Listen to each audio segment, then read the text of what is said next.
New update പ്രകാരം French government international സ്റ്റുഡൻസിന്, പ്രത്യേകിച്ച് ഇന്ത്യൻ സ്റ്റുഡൻസിന് കൂടുതൽ ഇളവുകളും കൂടുതൽ സാമ്പത്തിക സഹായവും നൽകുകയാണ്. ഒന്നാമതായി അക്കോമഡേഷൻ റെന്റ് റീഫണ്ട്. സ്റ്റുഡൻസിന് വരുന്ന ചെലവുകളിൽ ഏറ്റവും പ്രധാനപ്പെട്ടത് ഹൗസ് റെന്റ് തന്നെയാണ്. ഇതിന്റെ 35 to 50% വരെ ഫ്രഞ്ച് ഗവൺമെന്റ് റീഫണ്ട് നൽകുന്നു. സ്റ്റുഡന്റിനെ സംബന്ധിച്ചിടത്തോളം ഇതൊരു ഹ്യൂജ് ബെനിഫിറ്റ് തന്നെയാണ്. രണ്ടാമതായി ഹെൽത്ത് ഇൻഷുറൻസ്.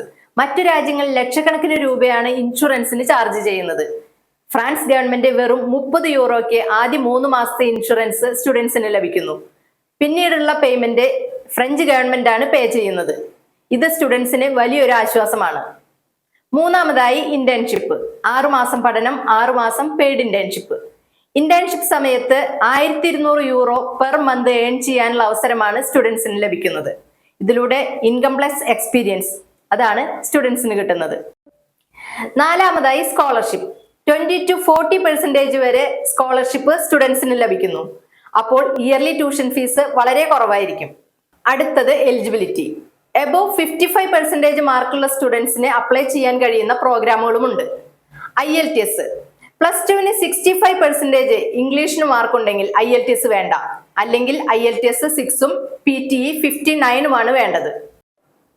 ഫ്രാൻസിൽ നിങ്ങൾക്ക് BBA, MBA, എക്സിക്യൂട്ടീവ് MBA തുടങ്ങിയ കോഴ്സസ് സ്പെഷ്യലൈസ് ചെയ്ത് പഠിക്കാം.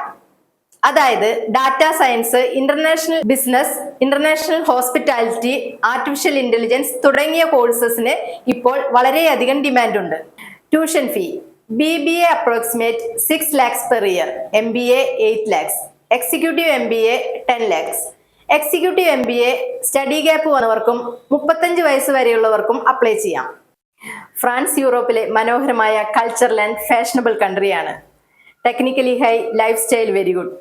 ഫ്രാൻസിൽ നിന്നുള്ള ഒരു ക്വാളിഫിക്കേഷൻ ലോകത്തിലെ എവിടെയും അംഗീകരിച്ച ഒന്നാണ്.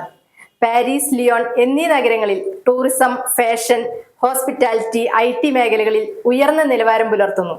അതുകൊണ്ട് തന്നെ ജോലി സാധ്യതകളും കൂടുതലാണ്. ഫ്രാൻസിലാണ് നിങ്ങൾ പഠിക്കാൻ ഉദ്ദേശിക്കുന്നതെങ്കിൽ കോൺടാക്ട് ഹെദർലാൻഡ് ഇമ്മീഡിയറ്റ്ലി.